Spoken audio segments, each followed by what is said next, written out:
This is Top Landing Gear.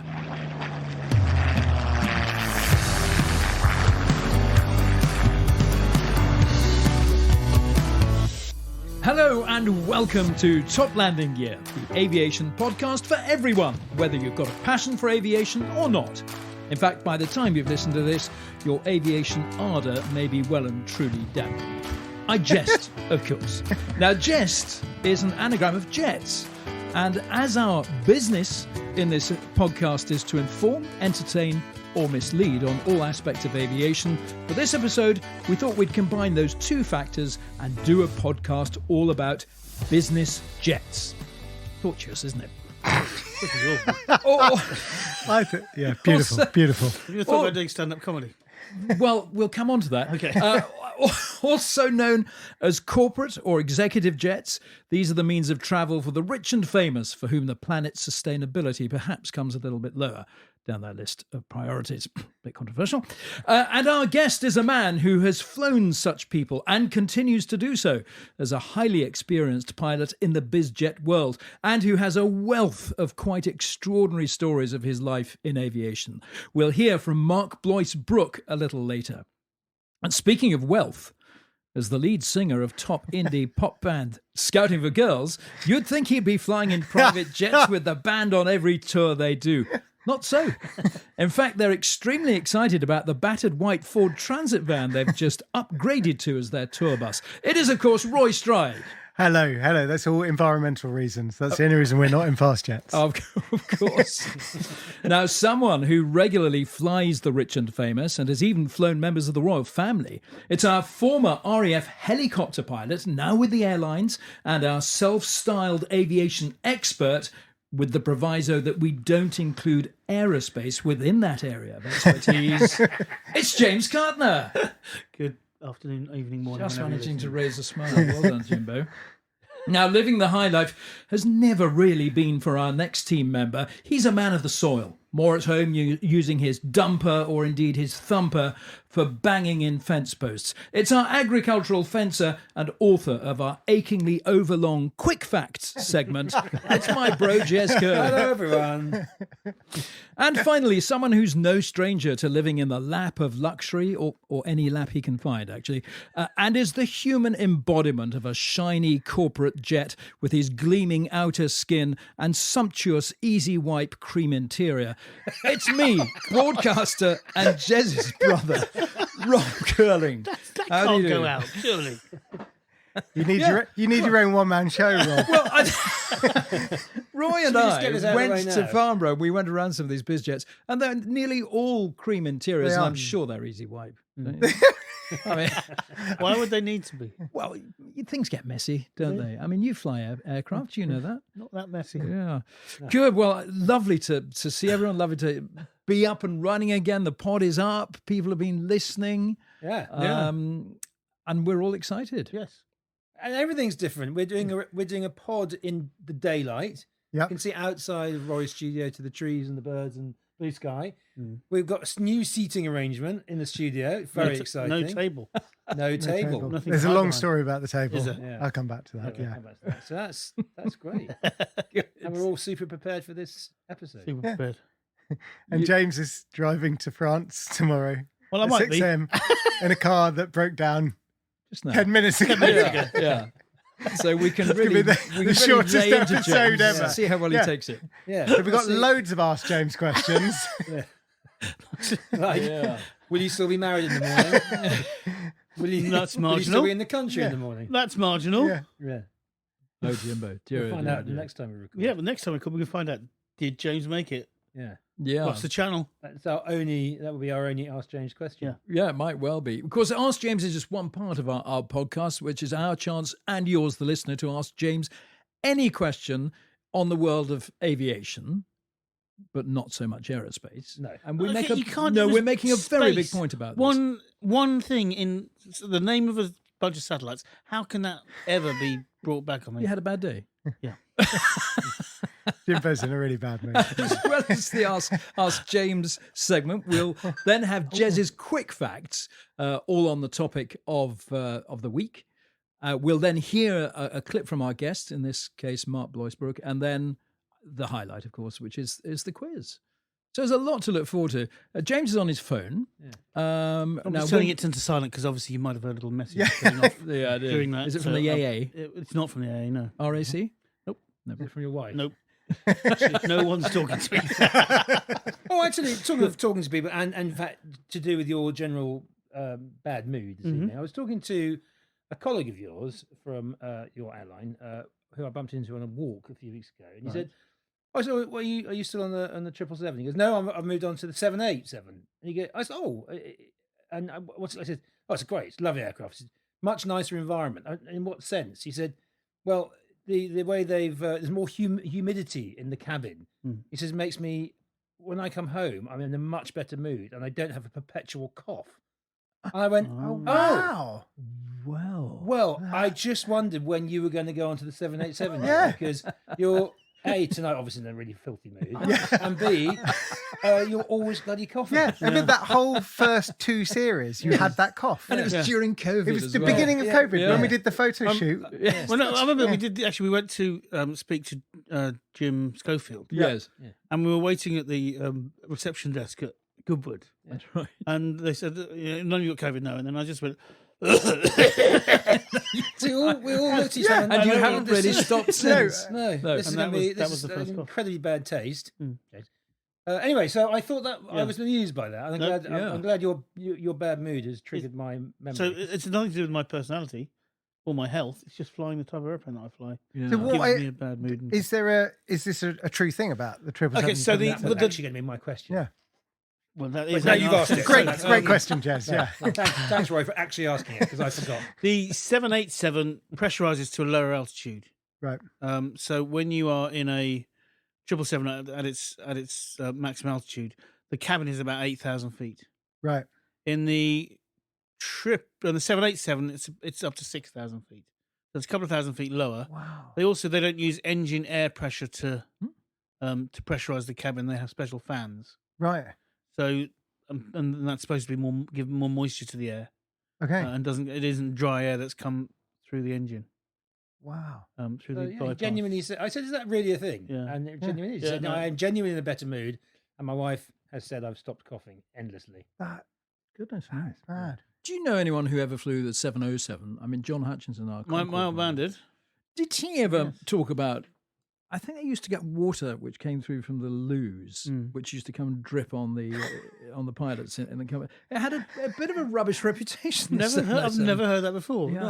I think it was a little bit leaky in the Leaky. worst possible way. Oh. The 707. That is know. the worst. There is no worse way. Yeah, No. I'm not Well, I sure. remember in the Wessex, it used to leak all the time. Whenever it rained, it used to leak. Yeah. And the overall saying was, "Thank God Westland don't make submarines." Oh no, that's another question. That's my idea now. Good. It's great. It's chat. There's loads of questions. When I was watching the Navy documentary Warship recently, Right? Yes. I watched it. It was terrific, and quite often they're in one of the helicopters out on anti-submarine maneuvers or whatever. Which I can't. Was it in Augusta? No, It's the 101, isn't it? The Like the Merlin. Merlin. the Merlin. Yeah. Thank you. Well, whenever they were filming in the cockpit of the helicopter, there was enormous amounts of vapor blowing in. It looked like dry ice. Mm-hmm. What? Why? What is Vaping. That sounds like a Navy thing to me. Probably just the. I mean, It was because it was, of the it was the pressure. significantly in noticeable the cockpit. It was just there's a lot of vapor, just water vapor, I assumed, just around the pilots. It looked like it was being blown in. It might be a low level hovering over the sea issue, because obviously you get the blades have all sorts of pressurization to the air, and you do get condensation forming on the blades. So maybe over the sea, low level. I've not witnessed it, but I haven't seen that. But yeah, No. Well, if you do get a chance, I will. You might know more. But okay, so you don't know. I don't know. Well, quite unusual. It's not something that I've ever experienced. No. Talking about the blades, Yes. we very sad to see their demise. But in fact, they're still going for the time being as we record this in March. I think they're doing some stuff. They're doing, isn't it May or something? They're ceasing. Yeah, which is probably when this is going to go out. Yeah. Yeah. So 2XL Aviation, who I think own the blades, Yeah. have a number of different aviation aspects to Yeah. them, I understand. and they crop spraying. They do, but they certainly do things like they do marine surveillance for oil slicks, that sort of thing. Yes. They've got all sorts of different arms, one of which is the blades. And I don't think they can make the blades work financially for them. And it's a tough business, made tougher by the rules and regulations since Shoreham. And I think they just it just wasn't worth them carrying on. Yeah, it's a real shame. So yes, from a business, Particularly pure as we business never took up our offer to go flying with the blades. I know. It would have been done anyway, I think. It might have been. Should we do a question from a listener? Oh, yeah. Let's do a question from a listener. Dear Top Landing Gear crew, first of all, thank you very much for producing your brilliant podcast. I listened and re-listened to it many times and thoroughly enjoyed it every time. Thank you. I have a question for James. Hey. In the Vulcan episode, you mentioned several types of military decorations, DFC and bar. Hope I got that correctly. Could you please explain what those are and what they are awarded for? Thank you very much again for the hours and hours of fun and interesting facts. Ooh. Not quick, just interesting. We didn't say quick. Yours truly, Mia Kambic, pilot hopeful of Slovenia. Wow. Oh, Slovenia, Yeah, also a one of beautiful country. One of our international listeners. Yeah. Yeah, lovely. So the main two awards you can get for gallantry in the air, as it's called, are the DFC and the AFC. Yeah. The Distinguished Flying Cross and the Air Force Cross. The DFC is given only generally in contact with the enemy. Right. So if you have been involved in some sort of combat operation and do something particularly good, then you can get a DFC. If you did something outside of enemy contact, for example, search and rescue, Right. you're much more likely to get an AFC, which is an Air Force Cross. Okay. If you get two, then rather than giving you a second medal, they give you a bar on the Right. medal to Wow. say it's the second one. So you have DFC and bar means somebody's basically got two. Two been DFCs. awarded two And can you get DFCs. more bars? Yeah, If you it- can get multiple bars. And Which how- one would you have liked most to have had? It's not about medals for me. and and how do you go about getting one? Like, I know obviously once who Yeah, so for example, quite a few were got in Afghanistan by the Chinook Force. Yeah. The Chinook Force are very good at collecting these things because they write each other up very well. So and they've got you go out there and something happens, and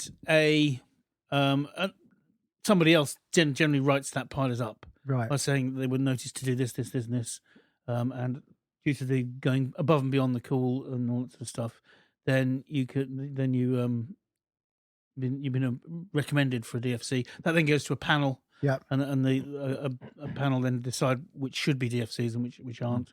And there are, it sort of starts off with sort of well dones and flight safety things up to get a green endorsement in your logbook. So if you've done something particularly, maybe saved an aircraft or saved some people, you might get a green endorsement. I got one of those in the Wessex for making it not roll over. Oh, I didn't get it taken off me from the Puma for making it roll over. They give and they take. yeah, well done. And there's all sorts, and then different awards up to DFC and AFC. Wow. And you can get You get length of service medals as well, don't you? yeah. I mean, there's other medals as well. You Yeah. get obviously operational medals for just serving in. You get theatre medals. So if Yeah. you've been to Iraq, been to Northern Ireland during the Troubles, Yeah. then you got medals for that. Yeah. But then the actual crosses. So if you see someone with loads of medals, Yes. they've got circular medals. Those are generally theatre medals for Yeah. taking part in an operation. If Right. one's a cross, it's normally a little bit more. Wow. that's Amazing. interesting. Great, Ah, good. great question. Great answer. Yeah. Yeah. James, a few interesting, quite disturbing things in the press again about airlines. One or two that we sort of messaged about earlier in the week. Oh yeah. What was the one that we were just talking about? So there was I think was it Southwest, an airliner out in the States, and I believe one of the pilots became incapacitated. Oh, yes. And so they then somehow a pilot who was flying as a passenger found out and came up and offered his It's from services. another airline, isn't it? Another airline, yeah. Oh, so that's just from the film. Airplane. Yeah, sorry, so, yeah. That's exactly what happened. So he They all had the chicken. Yes. He had the fish. So he came up and assisted with the landing. What phase of flight were they in? Were they approaching? I think they're sort of in the cruise, but they're coming up. They wanted to get in quickly to try and get medical assistance to the sick pilot. Right. So he came in and just helped with the approach and landing. Yeah. Which it wouldn't have been a disaster had it not happened, had he not been there. But it made it a lot easier for rather than just doing single pilot operations. Yeah. Does this actually happen quite? I mean, people get sick in all walks of life, and there's no reason why pilots shouldn't become sick any more than anybody else. Does it actually happen quite often? Not that often. It does happen probably maybe 2 or 3 times a year. Yeah. Really? It's something we practice for in the sim quite a lot. Is it? So incapacity crew member, and there are all sorts of protocols to basically get medical assistance to the other guy, and also then as you're now working single pilot, so the workload goes up a little bit. It's still manageable, and you can use cabin crew to help you out if they need help. Interesting, isn't it? So what sort of duties would that passenger pilot have been given to do? I mean, because depending on how au fait they were with that particular type of aircraft. So if it was on an Airbus and they were Airbus rated, they could sort of almost do as much. But you'd normally do things like give them the radios, ask them to run through checklists for you, or you read out checklists while you do them, and just basically the big thing is monitor the other pilot, make sure he doesn't make any mistakes, because it's very easy when you're focused on I've got to get down as quickly as possible. Yeah. To sort of let some of what you would normally consider a safe approach, just let that go a little bit, and for someone else to be there and say, actually, should we just do this that way? It is a great thing. It has gone, I mean, to the other, or the extreme extent was, it wasn't a passenger, but there was a third pilot in the jump seat of a DC-10 a long time ago. Oh, and they had an engine. it's the one in San Diego. Where did they end up? It'll come to me. With the engine blade fan on the third engine? The middle engine basically cut through 3 control lines, and they had no controls. And so they worked out they could fly it by using differential thrust on the 2 remaining engines. And there was a training captain, I believe, in the jump seat who was basically flying the engines while the other 2 flew the remaining controls and got the aircraft. Yeah. And they got it down pretty much to about 10 feet, and they just lost it a little bit at the end. Yeah. It cartwheeled. Most of the people on board survived. Yeah. Some unfortunately did lose their lives. But that wouldn't have been possible without someone in the middle seat basically flying the engines. Oh, it's unbelievable, isn't it? Yeah, those guys were interviewed actually. Sioux City, was it? I think it went to Sioux City. I think that's right. Yeah, absolutely. And the flight crew all survived, and were able to.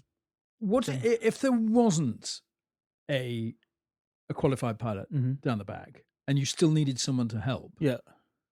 What are the regulations surrounding that? Because if you get a complete stranger, or it would be very, very rare to get a complete stranger. I mean, so what are your options then? So your options are, when you can fly it yourself. The whole thing, the job is manageable with one person. Right. That's basically why you have 2. If you do lose one, then you've still got one. Yes. There is a bit of a push at the moment with regulators and airline owners and things to push for single pilot operations at specific times, and you can see that's the way the whole thing will be moving to no pilot operations in the ultimate future. And I did have this discussion with my son last night. I said, would you get on an airplane with no pilots? Yeah. He said yes. Well, he's seen his dad fly. Yeah. Preferable. And that's a generation of people that probably trust drones to the extent that we would never. Gosh. And he said, well, I looked at the thing, and 60% of accidents are caused by pilot error.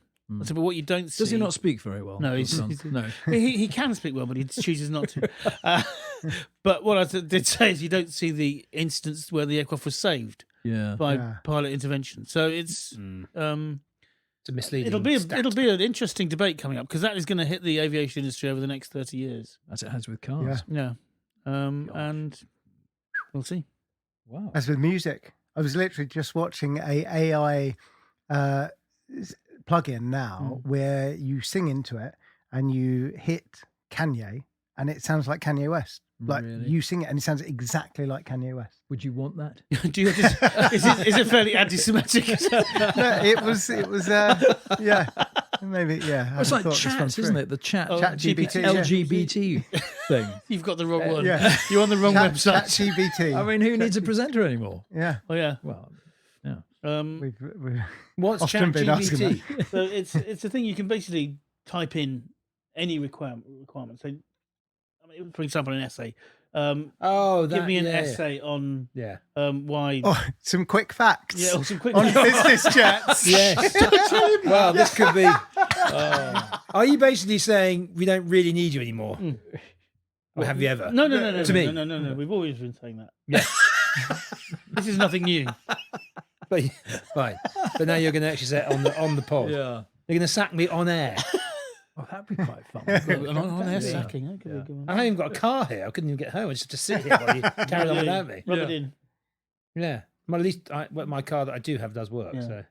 You've been doing some responsible phoning around, bro. Well, I just, in a slight moment of panic. you might be off 'cause the pod soon, so let's contribute. Yeah, a slight moment of panic because I haven't contributed as much as I would like to have done to this pod, which you'll find out why in a minute. I was thinking, well, what's been going on in the world? So I was wondering what had happened down at the Cornwall Aviation Heritage Centre, which we talked about a bit in the last series, which has been threatened with closure because the landlords, which is the Cornwall Council, want to chuck them out of there, terminate the tenancy at St Morgan. Yeah. So I thought, well, I had a quick look on their website and I had a quick look on their socials. Nothing particularly up to date. So I just thought I'd give them a ring. So it seemed a lot simpler. So I actually rang and the phone rang, and then it kept ringing. But I was... He knows how to tell a good story, doesn't he? yeah, a bit like this. Well, I'm actually trying to find... I'm just going to keep saying that until I found the one. So I ended up speaking to Centre Director Richard Spencer Breeze, terribly nice chap. And I said, who I explained who I was, he'd never heard of us. And he said, there is a press release coming out in the next couple of weeks. I can't say any more than that. I said, oh, is it good news? He went, So I think we're a little bit in limbo. Ooh. Yeah. But and by it the would time be this pod goes out, I wonder if... I hope there's some good news because it would be an absolute tragedy if that went But the by news the was wayside. it had been saved, was it not? There was news that had been saved, and they were going to find a new venue, a new venue, a new location near Newquay. But what he did say, I said, well, look, we have talked about you in the past on the pod, and we will continue to champion you. He said, well, please, if you can you ask your listeners to sign the petition to save. Yeah. So I think if we can stick that up on the socials, Yes, definitely. that'd be great. Yeah. But just in the meantime, we can do that now. If you go to change.org and it's Save Cornwall Aviation Heritage Centre and sign that, please, listeners, and get some more signatures on that. That would be please great. do. And it'd be really good if we could save it, because he then in the next sentence said, it'd be great if you could come down, the pod could come down. That's the sentence we wanted. That wasn't was the sentence I wanted. it? Provided they haven't closed. So yes, please, Yes, even please, more urgency Richard, to get thank those you. signatures Yeah, in. please sign the petition so that we can go down and have a lovely time in Cornwall. Yeah. Unlike the Blades, which were too late. We need We're to too do late. that. We actually need to be a little bit more proactive. Yeah, and that's Richard Spencer Breeze. It's the Richard week of the Spencer double Breeze. barrel name, It is, isn't it, yeah. with Mark Bois-Brooke? I just had a text message, by the way. Car is running. Way. The car That's is great running. news. Good. Your wife Fantastic. has managed to fix the car. Yeah. She has. She's a good I egg, gave her isn't some she? specific instructions. Yeah. Well done. Go and get So you're Simon. going to cheer up now? A little bit. Yeah. Are you going to become unbearable, though? No, not unbearable. I've never been unbearable. Oh, what? There was another change.org thing, of course, which is the continuing saga surrounding Scampton, because it looked like it wasn't going to be turned into an immigration centre or whatever it's not quite that, is it? And now it looks like it could still well be. Yes, I think it's up and down with Scampton. But I think the government are looking at options for where to house refugees. Yeah, One of which Scampton is one of the ones, and there's another base in Essex they're looking at as well, right. and also disused ferries. Yeah, that's come up again, All hasn't it? sorts of things. Yeah. So I think it's one of the places earmarked for But refugees to even go. if they did use it as refugee camp, that doesn't mean surely that the heritage part of the airfield couldn't be saved, does it? I mean, there's a lot of space on an You'd airfield. Yes, not. it's enormous, Yeah. Scampton, Yeah. isn't it? Yeah, I did see an awful rumour did say that the office has been yeah, cleared out. stripped out. Yeah. We should get hold of our mate Colin up there. Yeah, He showed us around, and Which is a fantastic episode, which is available to listen to now. it is a great It is a episode. great It's an amazing episode where we went round Scampton, Yeah, it was guided great. by Colin, who was one of the most informative guides I think I've He was ever. brilliant. Works in Tesco, doesn't he? Yeah. Yeah, He was fantastic, and that's definitely worth listening that to. is worth listening Yeah. again. Well, let's try and get him on next. Yes, Next, we should do a phone in Yeah. Yeah, let's get an update. or a phone out. perfect. Yeah. Great. Anything else, Jim? In the What I aviation can think world? of in the aviation world. No, it's all been very quiet. No. Bro? Nothing. What about you and your flying? Roy, what's happened? I've had a little. I'm so busy at the moment. I'm just finishing off this album. Yes. And very exciting. I've just Album number 7. album number 7. Does it have a name yet? Yeah. It's called The Place We Used to Meet. Oh, That's an really? exclusive. Exclusive. Although by the time this comes out, it will have been released. So you can probably order it by now. So please do. Please pre-order it. We're going to go on tour in October, and there'll be in fact, actually, by the time you listen to this, there'll be the first single will be out. Wow. Excellent. So it's quite That's exciting. good. The other thing which I've been really busy doing is putting together Series 5 of Top Landing Gear. I know you have been really busy. And so Well we've done. got 3 episodes coming up, and they're all ready to roll. And so that's going to come out over the next 3 or 4 weeks. So there's loads, which hopefully lots of you have been listening to and enjoying. So please let us know. Send in your questions for James. Yeah, And do. keep coming back. And I see Whistle has done quite well as well, isn't it? It's doing very well. Yeah. It's top 20 this week. So Remind so us literally who now. the performer. So this is a song you wrote. This is a song I wrote for- here in this room. Oh, how exciting! With Yeah, a the table, magic without a happens. table. with Yeah. no table. No table. All the cars were working. It's come out with Jack Jones and Callum Scott, and it's 20 this week in the charts, and Amazing, mate. keeps going up. Yeah, It's, so- you wrote. Are you performing on it as well? no. No. That's So- their loss, if I may say. Well, yeah. I'm not sure if they'd agree with you, but No, well, I think they would have to. this is the dream though. When you write a song and you don't have to do any of the other work, that's the absolute dream of songwriting. Is it? Is yeah. it? Yeah.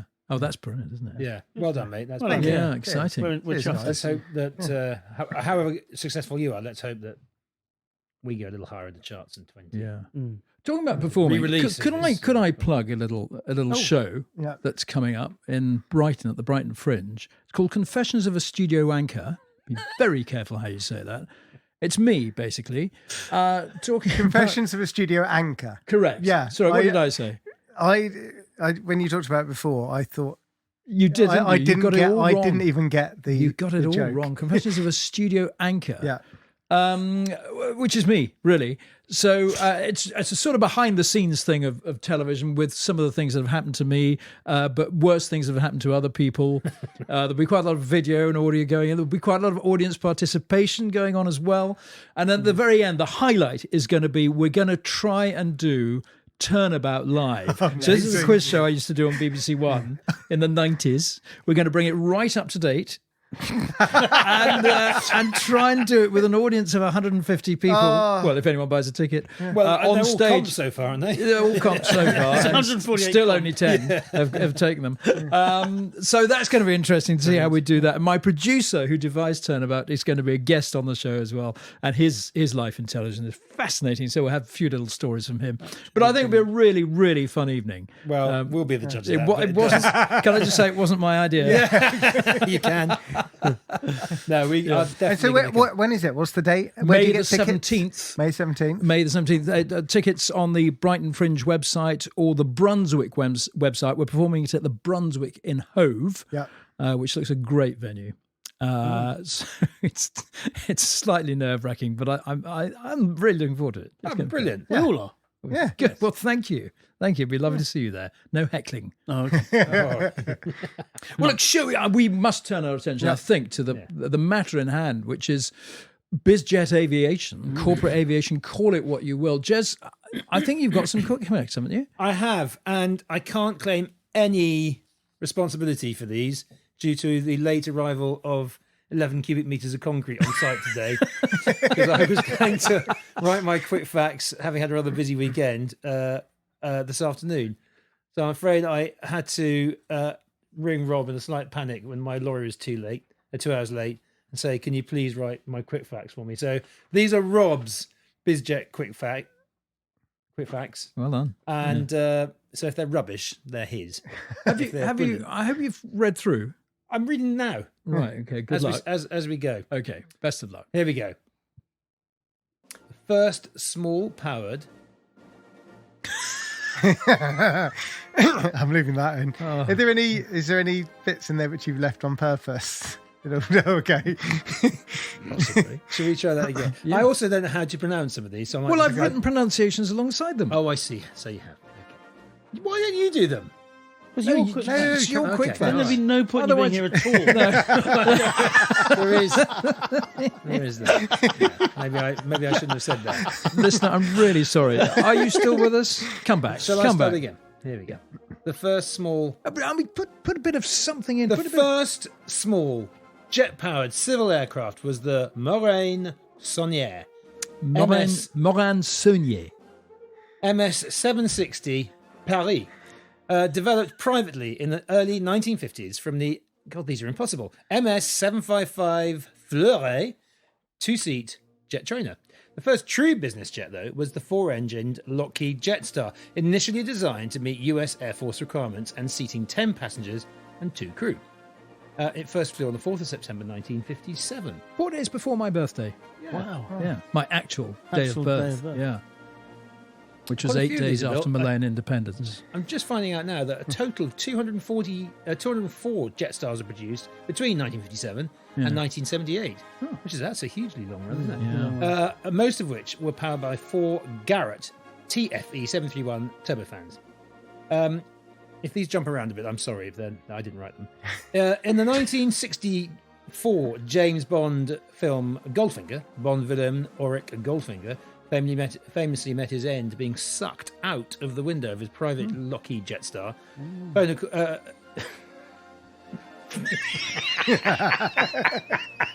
You rotten sod.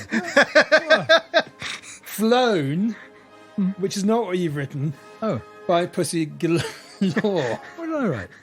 You've written blown. Well, That's they're obviously quite misprint. close together on the keyboard. Yeah. I should have read these through earlier, shouldn't I? Well, it'll teach you.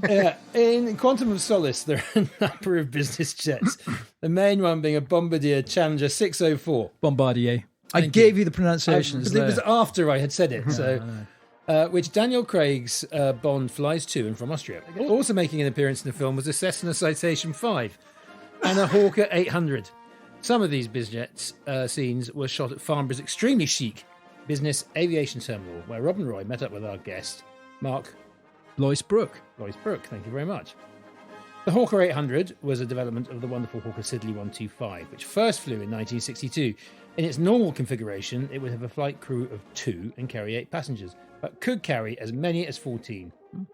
Almost 1,700 of these aircraft of all variants, including the Hawker 800, were produced between 1962 and 2013. Maybe the world's first and most recognisable light business jet, and probably still most famous, was the Gates Learjet, specifically the Learjet 23. It has a crew of 2 and could carry 4 to 6 passengers. First flying in 1963, production ended in 1966 after 101 Learjet 23s had been delivered. And following the success of the Learjet 23, there were numerous developments up to and including the Learjet 75, manufactured by Canada's Bombardier, and with the end of production in 2022, the 75 was the last of the iconic Learjet line. There had been plans to build a Learjet 85, but it's never got past the mock-up stage, and the program was cancelled in 2015 after Bombardier announced a $4.9 billion third quarter deficit. That's a lot of money for the loss of 1,000 jobs. That's a great shame. Because that's, I think, if I think of bizjets, that is what I always think. I of think really. most people probably do. The Learjet, yeah. People see a business jet, they say, oh, it's a Learjet. Yeah. No. But I'd be wrong too, because other notable business jets, many of which began their development in the 1960s, are the Aero Commander, Jet Commander, which later became the IAI. AI, thank you, West Wind, the Cessna Citation, the Grumman Gulfstream, Grumman. the Grumman Gulfstream 2, which led to the now ubiquitous family of Grumman Aerospace long-range bizjets, and the Canadair Challenger, which was formerly the basis of the long-range Bombardier Global Express.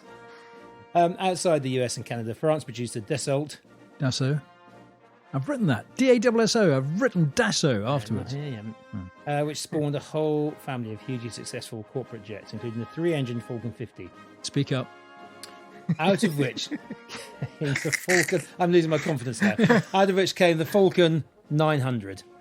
Brazil also entered the bizjet market with the Embraer Legacy and the Embraer Phenom, which is used by the RAF as a multi-engine pilot training aircraft and which replaced the Beechcraft King Air in this role. In 2025, Bombardier are due to introduce the Global 8000, which with a top speed of Mach 0.94 or 721 miles per hour, that is very quick, will be the world's fastest business jet, unless someone produces a supersonic business jet in the meantime, which has been on the cards for a while, but is yet to come to fruition. Among the plethora of celebrities who have their own private jets, Oprah Winfrey with the Bombardier Global Express, worth a staggering $42 million. Tom Cruise with the Gulfstream 4, $36 million. Jim Carrey with the Gulfstream 5, $59 million, or £48 million. You have given me the sterling equivalent. Took me ages to work out that. Jay-Z Exchange rate. with a Bombardier Challenger 850. I'll give you sterling for this one, £32.5 million. Justin Bieber treated himself to a Gulfstream G600 for $60 million.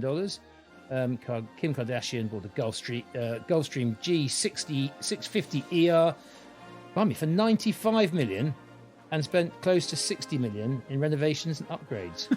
And of course, John Travolta, who we know has a Boeing 707 with a leaky cabin. He also has 3 Gulfstreams and 1 Learjet. Wow. And those are some of the worst quick facts I've ever delivered, but very interesting. Very good. Thank you. Well, Well, I enjoyed Let's that. record it now, shall we? Yeah. Well written, I thought. Yeah. Well, great. Well, Thank you. incredibly well Thank written you. and not I'm terribly not going to well edit rehearsed. that. So, Edit that. Fine. Listeners, I do apologise. I'm terribly sorry. I will read them through. Well, there's no point now. You've done it. For next time. Yeah, jolly good. Well, should we listen to our guest? Let's get a clip. We'll have the full length interview, of course, in our Full Flaps edition. Roy and I, we went in June last year to speak to. Almost a year to speak ago. to Wow. Mark. Yeah. That's nearly a year. Yeah, because ago. it was supposed to be in the last series, wasn't it? Yeah. Yeah, that's right. And then we ran out of time. Didn't have time to read the quick facts. But wasn't it? He gave us a fantastic tour around this unbelievable corporate bizjet centre. I mean, the terminal in itself was just stunning. How the other wasn't half it? live. It really was. Even you were surprised. I'm surprised I wasn't mentioned on the celeb with private jet. Quick fact there, Roy Stride with his Cessna 152. I didn't want to draw attention to it. No, it was absolutely fantastic. So Mark Bois-Brooke is our fellow here.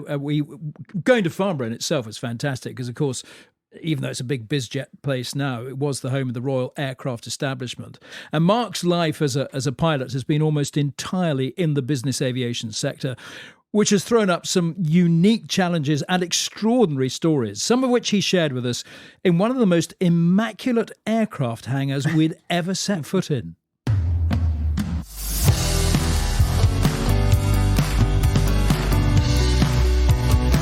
But it was a funny trip. But you had some dodgy government contracts, one involving potentially gold bullion. I think that there were some South Africans involved. Some that was all completely above board. Didn't sound it to me. No. Well, 7 years gone by. Yeah, I think I probably. No, we did a series of flights actually where we would meet South African Airways jumbo at Heathrow. So we fly from the Lear to Heathrow, park right next to the jumbo. Two guys, really big, burly South African security. Was that?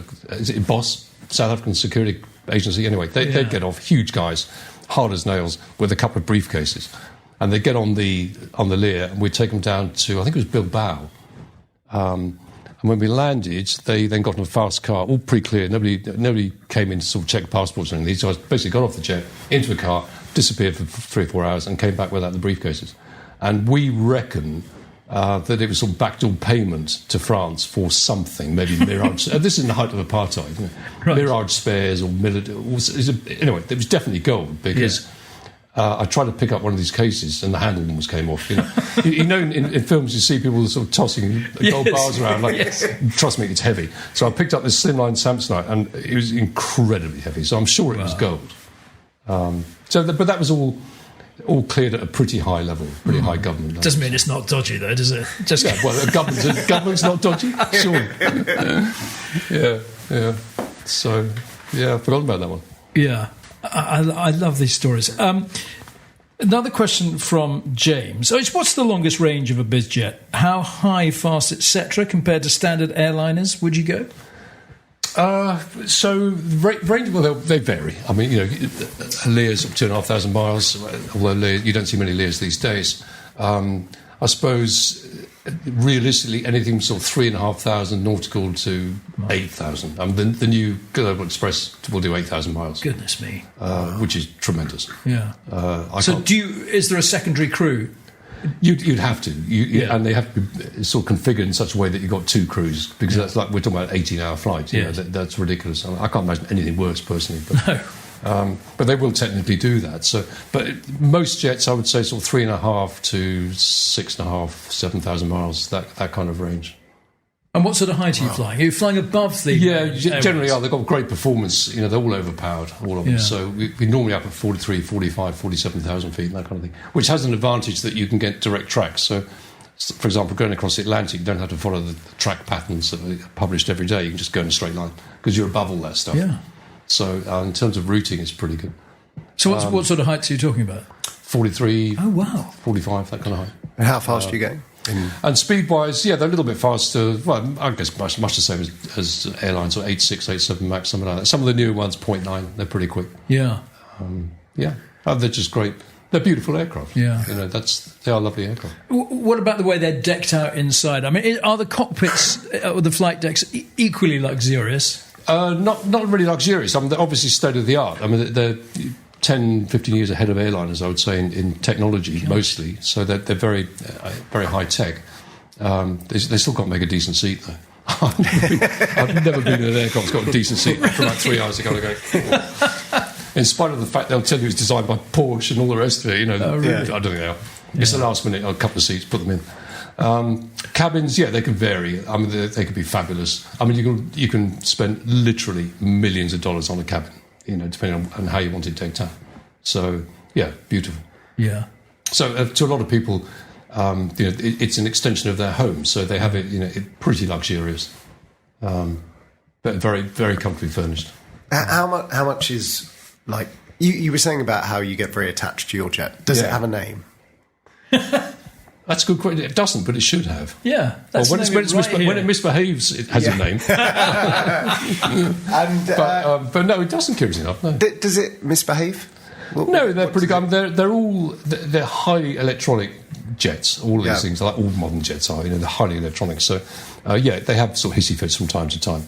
And very often the best thing to do is just shut it down. Just turn everything off. Sometimes even take the batteries off. Just disconnect everything. Not whilst airborne. It'd be fun to get to. and then put them back together again and build it up, and it's gone. The gremlin's gone. So they can, and that's awkward when you've got passengers on board. Yeah, but they tend to accept. Yeah. They are getting more and more reliable. Each software update kind of stabilises things a lot. Ours is actually pretty good. And what is your favourite bit of kit? In like your newest state of the art, you were saying when we were out there how you've got these head-up displays which can show you what's on the ground. Yeah, so a lot of these new aircraft, actually ours doesn't have a head-up display, but most of them do. So the head-up display, EVS, which is enhanced vision system stuff, it's all stuff to give you more situational awareness, and it's phenomenal. Your situational awareness as you fly these days is just tremendous. Why would you need that more than an airliner? Or is it just because they're so advanced? You don't really. No. It's just that bizjet manufacturers tend to pioneer this stuff, which then goes in. I mean, airlines have had HUDs for a while, don't get me wrong. Of course they have. The military have had them for 40 years. Yeah. So airlines do have them. And I think it was Alaska Airlines in the States that pioneered a lot of this stuff, in America anyway. But they do have them. The 787's got HUDs and everything. HUDs are fairly old hat now. But we have synthetic vision, so you're actually looking at a 3D picture of what's going on around you on the screens. Wow. It's phenomenal in terms of awareness of where you are with terrain and everything. From a terrain database, it's just tremendous. Yeah. One of the scariest tales in your book goes back to your Learjet days, because you're such an experienced a skilled pilot. Just been lucky. You were given the job of doing a recertification flight, if that's the correct term, on the Learjet, where you had to put it into stalls, etc., etc. Yeah, that sounded horrendous. That was fairly hairy. Yeah. So the CAA, in their infinite wisdom, decided that every C of A renewal, which was 3 years, you had to take an aeroplane up and deliberately stall it. Goodness, I can't imagine why you'd want to do that, but that's so you had to check that it actually stalled on schedule to the knot and all the rest of it. Yeah. So we got airborne to do the stalling test. It all went horribly wrong. Probably did what ham-fisted flying, I don't know. Anyway, I'm flying with this guy Martin. We're up there, and we do really careful calculations. We know what the C of G is. We know what the weight of the aircraft is. We know exactly to the knot when it should stall, when the stick shaker and all the warning stuff should go off, and when it should actually stall and all that. And the Lear has a stick pusher as well. So the stick shakers like to warn you you're getting close to the stall. And the stick pusher rams the stick forward to get you out of the stall, basically. So it had that device. So we do all this stuff. We briefed it really carefully amongst ourselves, and we get airborne. Sorry, we slow down, level flight, decreasing speed very, very slowly. We watch the speed. Yeah, that's all good. That's all good. 100 knots, 98, 97 or something. And then at 96, I think, we should have had the stick shaker come in. Which it did, and so that's fine. We tick that one off, and then whatever, I can't remember the fix now, 93 or something. We should have had the stick push, which forces the control column forward and gets you out of the stall. And nothing happened, and then the wing stalled for real and flicked. So we're then in the situation where we're very low on speed, and the aircraft was literally flicked almost upside down, and just then the stick pusher kicked in. Oh. So we're now sort of in this extreme attitude with the stick pusher kicking off, and it's all hairy, and we lose about, I can't remember, 10,000 feet or something. It was quite alarming. How high were you? High. Yeah, you don't do the slow down. So I think we're 16,000 feet or something. We didn't expect it to go bad, but the thing with the Lear is it's got a very... there's not one here to show you, but it's got a very, very thin wing. Very thin. Even bugs, like squash flies on the leading edge will affect its stall performance. It's a very critical wing. And so when this didn't go as it should have done per schedule, it just basically flicked, and we were still kind of upside down. So what happened? What happens when it flicks and then the stick pusher happens? I can't remember the sequence of events now, but we kind of got to this point, and then the stick pusher basically pushed the nose down even more. We didn't quite go through a barrel roll, but we kind of to that position probably, and then it pushed, and then we pulled out of it. I can't remember exactly what happened, but it all happened at the wrong time, so the sequence is all wrong. and then we recovered from the flight, and I'd say to Martin, I'm never doing that again. And he said something like, I've got to change my trousers or something. It's like... But I think it's bonkers. They don't do it anymore, but I think it's bonkers to insist that you do something to an aeroplane that it's designed not to do. So it's designed not. It's got all these protections to stop you stalling the wing of a Lear because it is quite critical. Yeah. And then you go and do it. And if you're a test pilot, I flew once with Pete Reynolds, who's the chief test pilot of Learjet in the States. Guy, he's a legend, but he could fly so precisely. He probably would have got away with it because we're a little bit... we're not test pilots. We're ordinary line pilots having a go at test pilot stuff, essentially. So when it goes wrong, it's no surprise.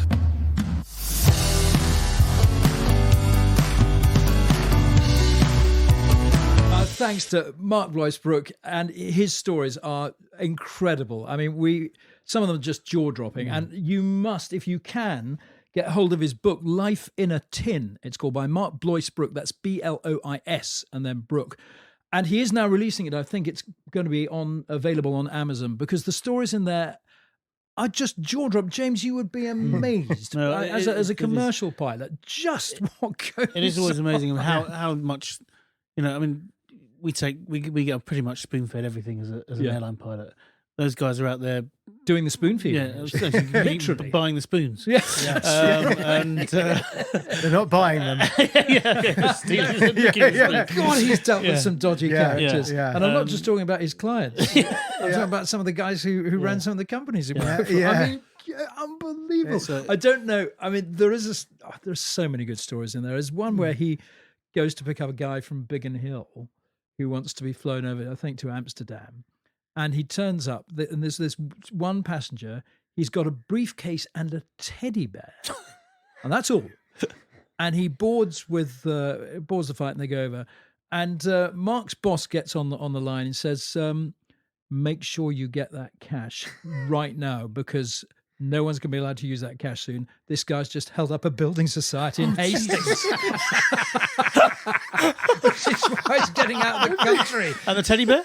Well, I assume that's full of something else. Maybe, Yeah, a few drugs or something. I don't know. Wow. Diamonds. So diamonds, whatever. So I mean, but that's one of many extraordinary stories, and some really close scrapes. Not from the flying point of view, but from the stuff that happens when you're on the ground, surrounded by dodgy people with interesting. I think money. it's an interesting world, and sort of the money buying everything. You sent us a few questions to ask him, which we did. Yeah.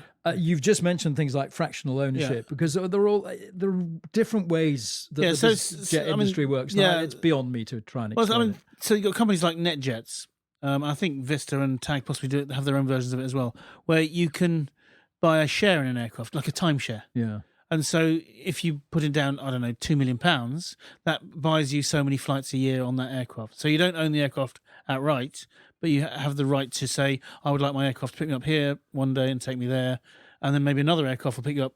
But you're depending on your level of entry, you're guaranteed a minimum specification, but you might get a better aircraft than that arrives on the day. And so that companies like NetJets and others are constantly moving their aircraft around to cater for people who they don't own one aircraft, but it's their share in an aircraft, if you like. There's talking about moving aircraft around. There's a big story on the BBC website. This is back in March, which is where we are now, talking about Premier League flights, the number of flights the Premier League teams do. And I think over the course of, was it a 2-month period, there'd been 81 short-haul domestic flights, with flights just going, internally throughout the country to get people from Nottingham to Leicester. I mean, ridiculously short journeys. It's ridiculous. I'm not sure if that was one, but I mean, there were some really, really ridiculous ones. And just questions over... I think Nottingham and Leicester is the same airport, actually. Probably is. But they still use the... Yeah, it probably is. But it was just the question, really, of... responsible use of corporate jets and things. Is this? I mean, I know that TAG, who Mark flies for, have a sustainability program, an offset package, and all that. And I'm sure they all try and do that. I think it's the case. If you look at football is business. In the day, it's a very, very big business, millions and millions of pounds, and they probably assume that it is worth them taking a flight because it saves so much time or hassle or X, Y, Z in order to justify that. But I think, yes, I mean, there has to be some sort of, if you're doing it purely for the convenience of your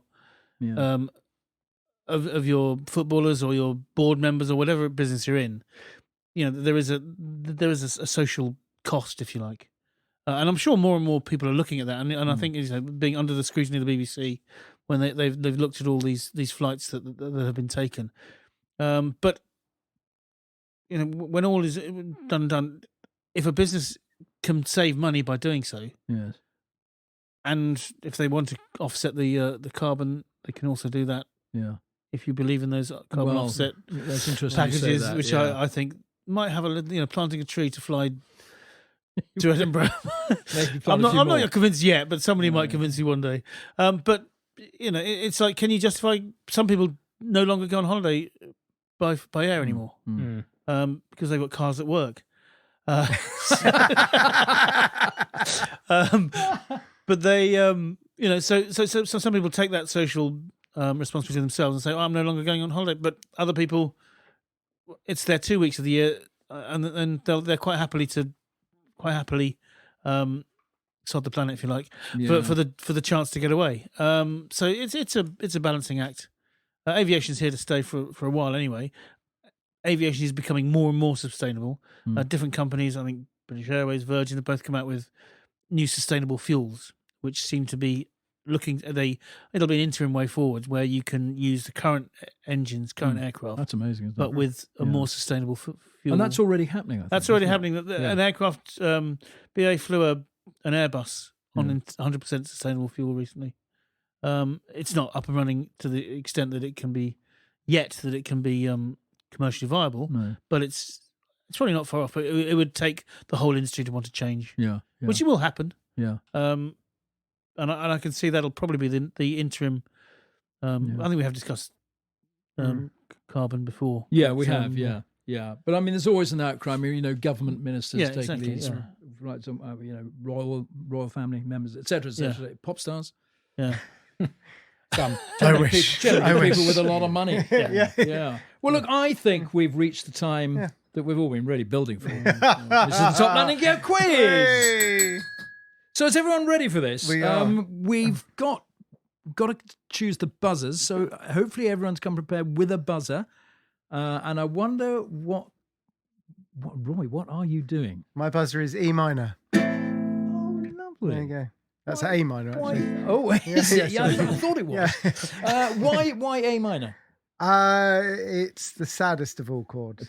What's the happiest? C. Just C major. Yeah, C major. Really? But you're going for a sad one. Yeah. That's a shame. Yeah, sorry. Okay, I'm going for C. See, it's a slightly out of tune. It's out of tune, yeah. I'll go back to E minor. E minor. Okay. So Roy's going to play an E minor chord. Not very often, although he's done That's very basically well. been your emotions over the last 2 hours, isn't it? From A minor to C.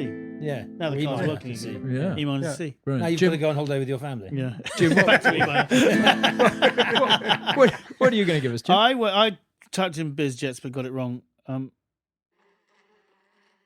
I got buzz jets, unfortunately. So we're buzzing. I hope I'm going to be able to hear that, Jim. Jez. Well, I failed because obviously I couldn't do anything today because of this load of concrete that didn't turn up. Yeah. I've had to go back to an old buzzer. And because people who fly in business jets are generally people with big egos, I found this one. Let's just see if this works from an old episode. Your ego is writing checks your body can't cash. Love that. Love So that. that's Yeah. somebody, that came from. I don't know, Is it Top Gun? I think it's. It is Top Gun, yeah. We'll probably get sued for using that, but Yeah. We get sued every week. Come on. Yeah, no, I don't think you will. so that's my buzzer. Great, lovely stuff. Well, look, good luck, everybody. This is the BizJet podcast You may quiz. not hear much of my buzzer We may for not. this quiz. In fairness, Here we go then. Are you ready? Yeah. Question number 1. With over 2,000 sales, that's SALES, what is the world's most popular business jet? Your ego is Yes, writing checks your James. The Cessna Citation. The Cessna Citation. Can you read my... No, I can't read it. No. Would you like to? Well, yeah. You're quite right. It is the Cessna Citation. James, well done. James scores. First point. Well done. Question number 2. In which Bond film does Roger Moore fly what at the time was the smallest executive jet in the world? Now, I think this is the one where it comes out of a horse box. Oh.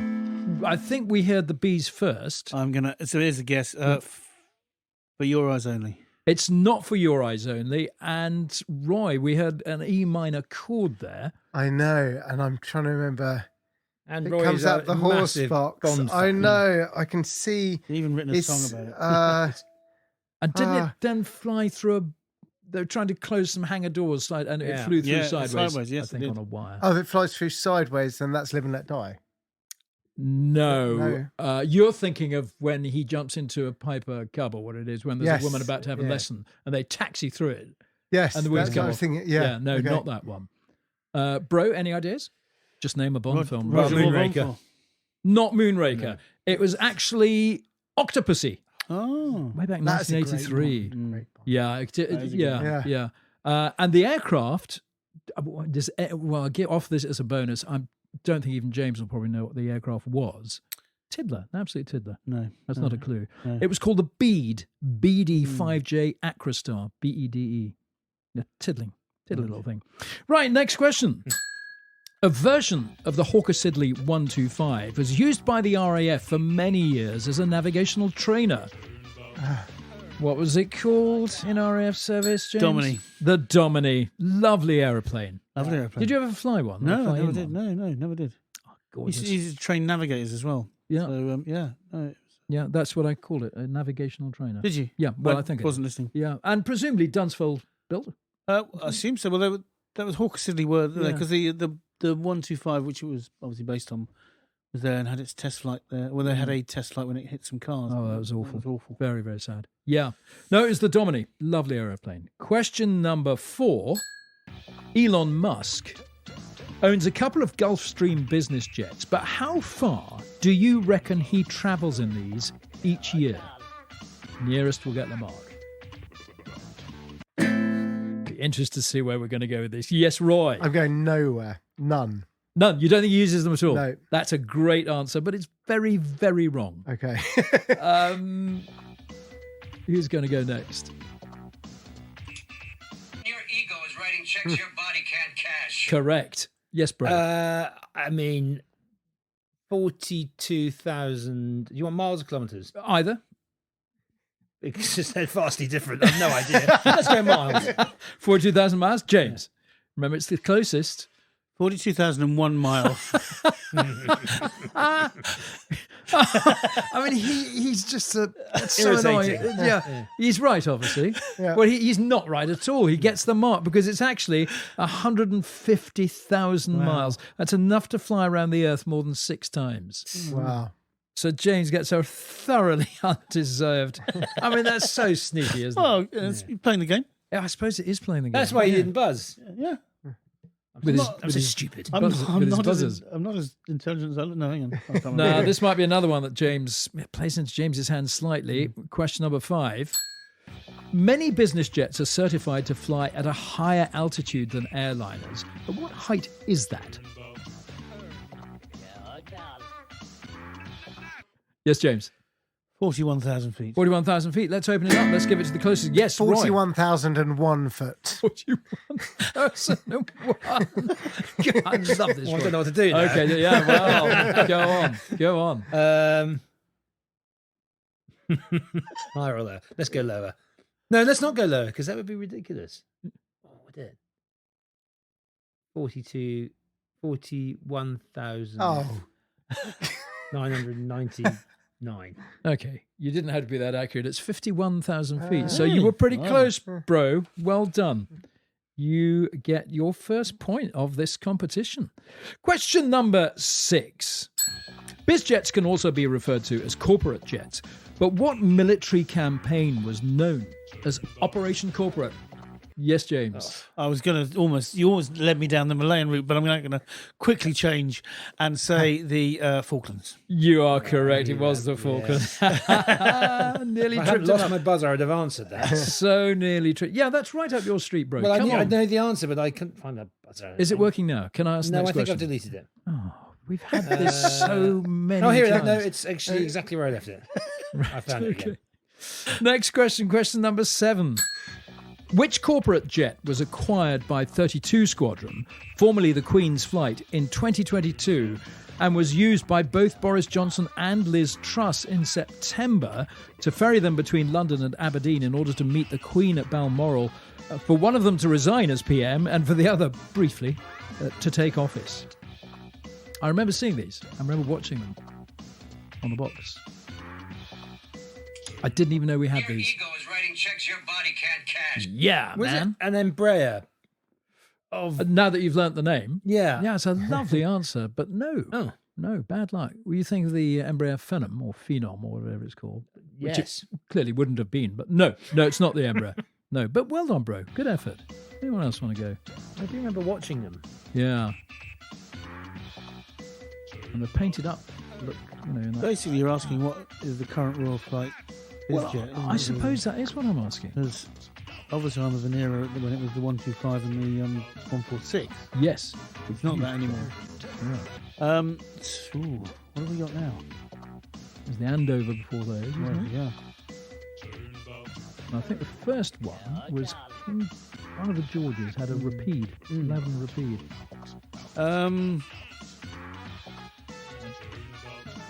I mean, I will guess at a could hardly be a more expensive bizjet. Go on. Global Express. No, it's not a Global Express. Could well be. Roy, how are you on your bizjets? No idea. Okay, it's the Dassault 900LX, which is a 3-engined aircraft. I mean, they haven't spared the pounds, have they? Has a 5,500 mile range, capacity for 19 passengers. But that might be a royal requirement to have more than 2 engines. Yeah. Good I think. thinking. Possibly. Good thinking. Yeah. Good, excellent. Okay, and I think we're reaching the climax of the quiz, possibly. I mean, is climax the right word? Climax is not the right word in any way whatsoever. Okay, then a dear. Okay, the oh dear. Here we go, next question. Which fictional multimillionaire had a personal two-seat jet called the Condor, which had an endurance of 21 Your hours? ego is writing checks. Yes, bro. I don't know the answer. I thought I did. Well, I'll finish the question. Yeah. Endurance of 21 hours, a top speed in excess of Mach 3. That's well over 2,000 miles an hour. Fictional what? Fictional multimillionaire.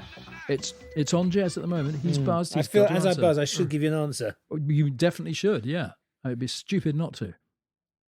I can't think of any fictional multimillionaires. None. Ready? That's it. You've had your go, have you? I mean, it's pathetic. Isn't I it? mean, you will Not be... been my finest podcast. This. No, really. You'll be In all senses. desperately disappointed with yourself. Yes, James. I you've think, just is buzzed it the senior Tracy? What's his name? Oh, yes. Oh, well, It's Dad Tracy. Well, hang on. I can now answer that. Can't cash. No, bro. Mr. Tracy. Well, it is him. It's Jeff Tracy, Jeff Tracy. from Thunderbirds. Absolutely right. Yeah, am that's quite a cross heck of a speed, isn't it? Yeah. That's it's 1965. But there was the speed that gave it away that it had to be. Well, yeah. Which I know who designed it. go on. Brains. I'll give you a bonus. Well done. There is, and I'm going to give you a Thunderbirds bonus here, bro. And you've got to step in here. All right. Can I do Thunderbird- it without buzzing? No, you have to buzz. Goodness, rewind the buzzer. Find the quiz. buzzer This again. isn't just Takes a months bit of fun. just to find the buzzer. Thunderbird's arch enemy is the Hood. Where was his secret hideout, an exotic, mysterious temple? Yes, bro. Malaya. The Malayan jungle. It is indeed in the Malaysian jungle. Well done, bro. Isn't that great news? Well, you've done well there. You've done well. Picked a couple up where I probably got shouldn't have something. picked a Did you couple know up. that it was in the Malaysian jungle? Yes, I or was did. that just a guess? I'll tell you why I knew that, because I found something on one of the social media things the other day. Do you know what? I've just remembered. I sent it to Oh, you did? Someone might say collusion going on here. But I I'd then watched forgotten. It's only having sent it. I thought, oh no, that's got that But bit then out. I watched it, loved Yeah. it, and then sent it straight to my mate Noah Meddings, yes. whose dad made all the puppets in that bit of You video. made the models, not The models, so the Yeah. models in the video. Yeah. It's not brilliant. Not seen that before. Oh wow. So yeah, anyway, that it was was the silly of me. Malaysian jungle, Yeah. and I need the answer. Yeah, I never knew that until I did a bit of Thunderbirds research, which takes up most of my Yeah, notes. I imagine. So let's go through the final scores. Roy had a cracking start to the series, winning the first two pods, but today didn't get off the mark. Smashing my guitar up. Never using that again for a buzzer. It's E minor. It's the I wrong think chord. it's Yeah, the E minor. minor, Yeah, yeah. you wanted a more positive chord, Yeah, which yeah. might have helped. In second place with a debatable 3 is Jez, but our runaway winner with a mighty 4 is our aviation specialist, James Cartner. Thank you very much. Hey. Well done, James. Well done. Well, good, great I'm quiz. I quite annoyed thought. myself Yeah, for not getting corporate. yeah. Well, corporate and perhaps Jeff Tracy. I mean, Yeah. apart from me, that you're the whole biggest quiz was Thunderbirds really fan I basically know. set up for me to win, and I Yeah. didn't. Yeah, you didn't, did you? So look, there we are. That's the end of quite a tricky pod. I Tricky thought. pod. Yeah, you came in a stinking mood. Slightly better now. Now your car's working. I couldn't read anything, Yeah. No, so I apologise for that again. don't worry. But listen, listeners, I promise you the next pod to drop you'll love, because it's the full interview with Mark Bois-Brooke that Roy and I did. And that will be dropping soon, our full Flaps edition, as we call it. And then we've got more pods to look forward to. We've got Tony Hoskins and the photo reconnaissance Spitfire, and there's been a lot on the socials about that recently, because Sandy Gunn was the pilot who was in it when it shot down. He was one of the great escapers, and we just had an anniversary of the Great Escape. So many listeners will be well aware of that story and the restoration of this amazing Spitfire AA810. So really looking forward to putting that one out. That podcast is already out. That podcast is already out. Of course it's out. Yeah, of course. We've already done that. We've already I done it, beg your yeah. So pardon. by the time you listen to this, it will be out. So listen to it right now. Yeah, if you Again. haven't heard it, listen. Listen again. And then we've got Croydon. We at last made it to Croydon. Yes. One of the first things on my list And all when we four of us started as this well. podcast. I think that was the most All impressive four of thing. us. It was a great trip. It was a lovely trip to Croydon and fascinating. And Ian Walker did a fabulous job showing us around some cracking information. A lot of architecture in there as well, too, which I rather like that. Yeah. And then we've got more things to look forward to as well. We're planning to go and speak to Mike Woodley at Dunsfold, and there are many more things up our sleeves. It's all slightly dependent on our pop stars touring dates, but we'll get there. We'll get there. Will we, Roy? Yeah, of course we will. It's all coming thick and fast now. Yeah, absolutely. Top landing gear. Good man. Well done. And do remember, listener, if you'd like to listen to all of our podcasts so far, including, of course, that Spitfire one, you'll find them on our website, toplandinggear.com, or wherever you normally get your podcasts. And please do subscribe. It's completely free. And let us know anything or anyone you'd like us to feature. We'll try and make it happen. We haven't done so far, but we might. That's not true. Actually, I must say, I read somewhere recently, somebody put on the socials, please can you do it on the VC-10? And they've asked several times, and I can't believe, being that it's your favourite aircraft, Rob, that we haven't yet done that. So we need to find listeners a good person to interview or somebody to speak to. I have about one that. lined up, actually. Oh, there we go. And there's a VC-10 there are at several. Dunsfold. Yeah. And there's a VC-10 at Dunsfold. One of our followers is a former RAF VC-10 pilot. He's also a rugby fan. So you'll get on well with him, Jess. Oh, thank you. And of course, John Hutch, my old mate, Concorde pilot, he flew VC-10. So, and we did have a VC-10 pilot on once, actually, who was in the Daily Mail air race. Now, I don't know if you know about the Daily Mail air race, everybody. What was the Daily Mail air race? Well, do a pod on it, maybe. Or 7 or 8. That was our friend Rolf. So he flew VC-10. He flew a VC-10 in the Daily Mail air race. You can listen to that. There are about 3 or 4 pods of that, all absolutely stonkingly brilliant. Yeah, the great story. Remember, of course, you can get in touch with us on Twitter, Facebook, and Instagram at Top Landing Gear. And please do email us with your questions for our expert, James. I say expert. I say James. Proven expert today. Well, yes, all right. Okay. Keep your hair on. Info at Top Landing Gear. That's info at toplandinggear.com. Two Gs. And we really look forward to seeing and speaking to you again soon. So thanks very much for tuning in. Thanks for staying with us, if indeed you have. I assume you have, otherwise you wouldn't be hearing this now. And we'll see you soon, I hope. Bye for now. This is Top Landing Gear.